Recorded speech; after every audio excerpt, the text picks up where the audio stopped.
ಷಟ್ಪದಿಗಳಲ್ಲಿ ಭಾಮಿನಿ ಷಟ್ಪದಿಯು ಪ್ರಮುಖವಾದಂತಹದ್ದು. ಭಾಮಿನಿ ಷಟ್ಪದಿಗೆ 10 ಉದಾಹರಣೆಗಳು.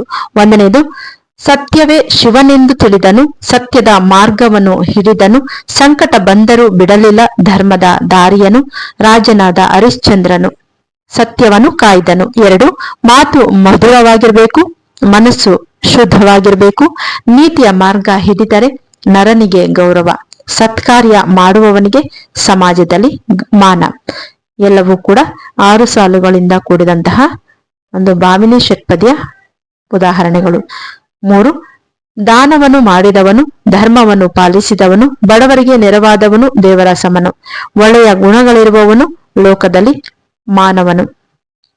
ಭಾಮಿನಿ ಷಟ್ಪದಿ ಎಂದರೆ 6 ಸಾಲುಗಳಿಂದ ಕೂಡಿದ ಪದ್ಯ ಪ್ರಕಾರ. 4, ಕಲಿತ ವಿದ್ಯೆ ಬೆಳಕಾಗಿ ಕತ್ತಲನ್ನು ದೂರ ಮಾಡಿ ಜ್ಞಾನ ಮಾರ್ಗ ತೋರಿಸುವುದು, ಮಾನವನಿಗೆ ವಿದ್ಯೆಯು ಇದ್ದವನಿಗೆ ಲೋಕದಲ್ಲಿ ಗೌರವ. ನೋಡ್ತಾ ಇದೀವಿ ಭಾಮಿನಿ ಷಟ್ಪದಿಗೆ 10 ಉದಾಹರಣೆಗಳಲ್ಲಿ 5ನೇದು, ತಾಯಿ ತಂದೆಯ ಸೇವೆ ಮಕ್ಕಳ ದೊಡ್ಡ ಕರ್ತವ್ಯ, ಅವರ ಆಶೀರ್ವಾದವೇ ಜೀವನದ ಧನ, ಪೋಷಕರನ್ನ ಗೌರವಿಸಿದ ಮಗನು ಭಾಗ್ಯವಂತ. ಭಾಮಿನಿ ಷಟ್ಪದಿಗೆ ಉದಾಹರಣೆಗಳಲ್ಲಿ 5ನೇದು.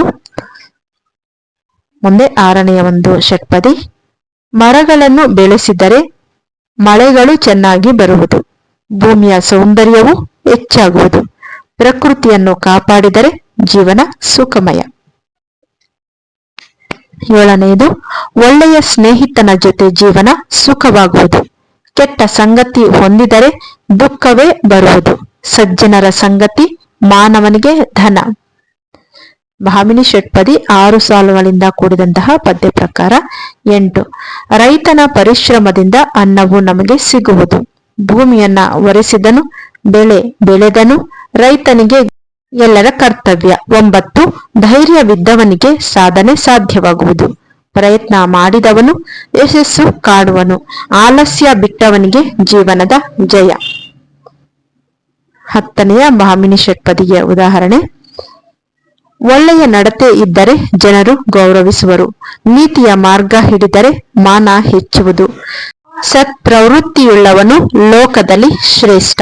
ಇದಾಗಿದೆ ಭಾಮಿನಿ ಷಟ್ಪದಿಗೆ 10 ಉದಾಹರಣೆಯ ಪದ್ಯ ಸಾಲುಗಳು. ಎಲ್ಲವೂ ಕೂಡ 6 ಸಾಲುಗಳಿಂದ ಕೂಡಿವೆ.